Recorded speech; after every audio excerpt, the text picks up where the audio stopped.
Good evening, and welcome to the UCF Knightly News webcast. I'm Fritz Farrow, and today is October 13th, 2020. And we begin today's rundown with some news just coming in. UCF basketball player Colin Smith says he is opting out of the coming basketball season, citing the coronavirus pandemic.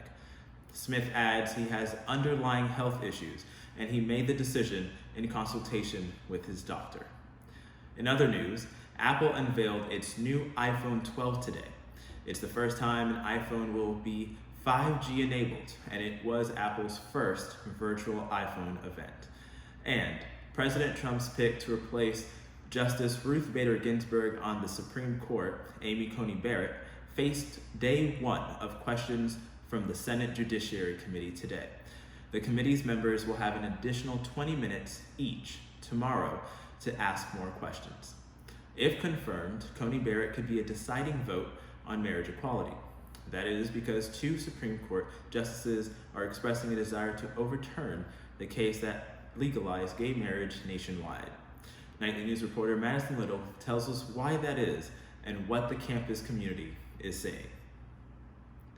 A Supreme Court case in 2015, Obergefell v. Hodges, decided marriage equality is protected under the 14th Amendment. However, two justices are expressing opposition to the court's decision to legalize gay marriage. These justices are Clarence Thomas and Samuel Alito, who originally voted against marriage equality in 2015. In an opinion posted on the Supreme Court website, Thomas and Alito say it is because of their concerns with religious liberties in the U.S. Two of the original justices who voted in favor of the case no longer serve on the court. President Donald Trump is attempting to replace one of those votes with Amy Coney Barrett, shifting the court to be more conservative. UCF Associate Lecturer in Legal Studies, Irene Pons, says because Trump is a conservative and is trying to appoint justices with the same view, there's a good chance they will overturn the decision as part of the 14th Amendment.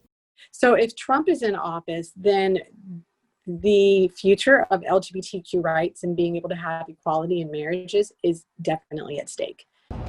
If the decision is repealed, same-sex marriage would no longer be recognized at the national level. And some students in UCF's Pride Student Association say this is a big issue. UCF Environmental Sciences major Cassidy Suggs is part of the LGBTQ+ community on campus. She says her initial reaction to hearing the news was just why. Suggs says the notion of protecting religious liberties is not a valid reason. Gay people can still exist and get married, and that's not going to stop you from expressing your beliefs. Suggs says the LGBTQ+ community continues to get more involved in politics, and this is just another step in furthering that. In Orlando, Matison Little, UCF Nightly News. UCF Nightly News will continue to keep you updated on the Supreme Court and Coney Barrett's confirmation hearings.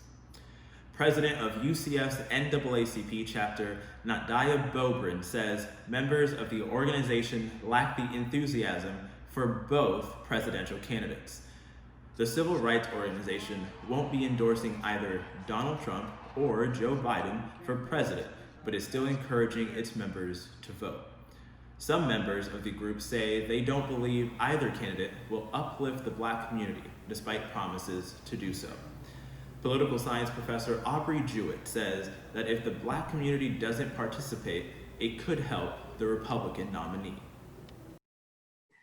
If Black mobilization and turnout and support for the Democratic candidate is more equal to like Hillary Clinton in Florida 4 years ago, then that's a good sign for President Trump. It means he's doing at least as well as he did, and he was able to win Florida by about 1% last time overall.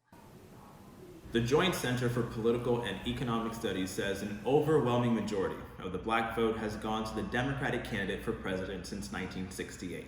Real Clear Politics reports that Joe Biden is leading Donald Trump in national polls and received a noticeable boost after the first debate. And now, for your weather forecast. Tonight, the low is a cool 70 degrees with mostly clear skies and patchy fog in some areas. Tomorrow, the patchy fog will remain in the early morning hours, and during the day, the temperature will reach a balmy high of 89 degrees. We may not need an umbrella tomorrow, but a handheld fan may come in handy. And I'll leave it there. Thank you for joining us this evening.